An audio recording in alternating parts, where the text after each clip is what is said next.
Hey everyone, I spent 3 amazing days in Toronto, Canada, and let me tell you, the food scene here is incredible. We tried a little bit of everything.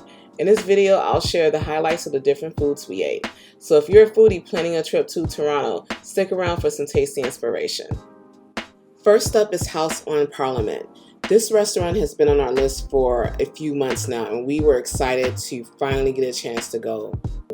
We tried the Scotch egg, which was really delicious. It had a boiled egg that was wrapped around with pork sausage, and it was breaded and fried. Very delicious. My husband had the penne a la rosé, which included shrimp, chicken, and bacon. I had the steak frites, which was a New York strip steak with herb butter, as well as a green peppercorn brandy sauce. For dessert, we had an apple trifle, which included a warm spice pound cake, as well as a vanilla pastry cream and an apple compote. I wasn't a fan of it because the cake tasted like a cookie, but my husband loved it. Next on the list is the St. Lawerence Market. No trip to Toronto is complete without a stop at St. Lawerence Market. It is known for one of the best food markets in the world. It's a historic spot brimming with local vendors offering everything from fresh produce and meats to artisanal cheeses and baked goods. We spent a few hours actually walking through the area of this market. We were very impressed with the produce that was here, as well as the food scene on the first floor as well as the second floor. This market has tons of fresh seafood, which was extraordinary for the prices that we've seen on there. If you're looking at this video, these are Canadian dollars. In the US, this food would be way more expensive. Another thing that we were looking for while we were at the St. Lawerence Market is the pea meal bacon sandwich.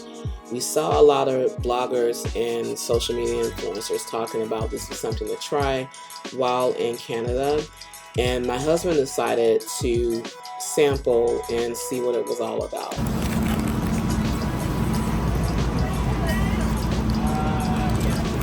What do you think? I don't like it. Oh, you don't like it? What it tastes like?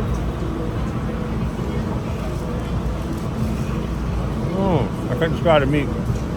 It don't taste like bacon. Okay, he did not like the sandwich. I decided to try it, and it tasted like spiced ham, which is kind of like a combination of like Spam and ham, but that's what it tasted like to me. I wasn't a fan of it myself, so we decided to get up and walk around some more. We did run into this restaurant that had grilled and fried seafood.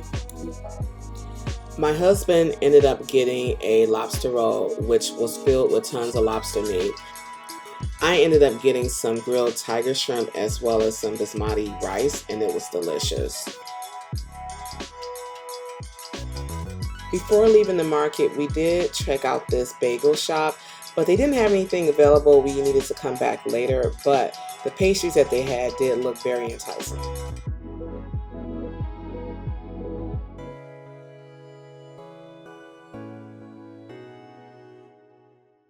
So now that we've done walking around the 360 views of CN Tower, we went across the street to the Rec Room.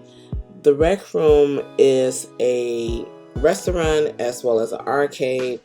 They also have like a karaoke area. There's an area for magicians. I believe on certain days they have DJs there too.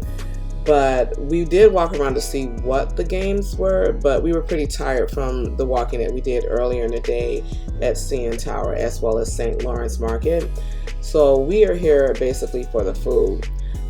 We did put our order in, and the hostess was very nice and gave us some popcorn, which we were able to munch on while we waited on our food.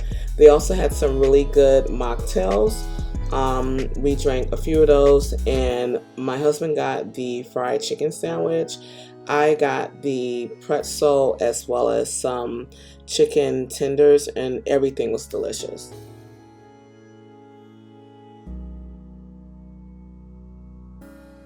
Before going back to our hotel room, we drove to a local Walmart.